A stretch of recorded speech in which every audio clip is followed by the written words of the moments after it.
In this video, we're going to do derivatives of trig functions. So the basic kinds are derivative of sine x is cosine x, and the derivative of cosine x is actually negative sine x.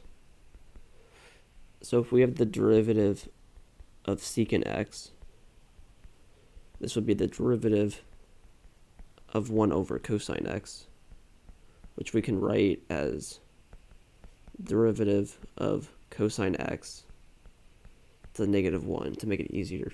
This will be, bring this to the front, minus 1. So we're going to use the chain rule and the product rule. So this will be negative cosine x to the minus 2 times the derivative of cosine x, which is negative sine x. So this negative and this negative will cancel, so you'll just left sine x on the top. Cosine x to the minus 2 is just 1 over cosine x squared. Sine x over cosine x is tangent x times 1 over cosine x.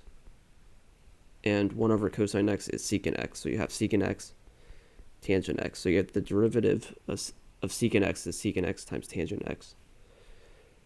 The derivative of secant x, you can do a similar thing that we just did. So that would be negative cosecant x cotangent x. Derivative of tangent x, pretty interesting, is the derivative of sine x over cosine x.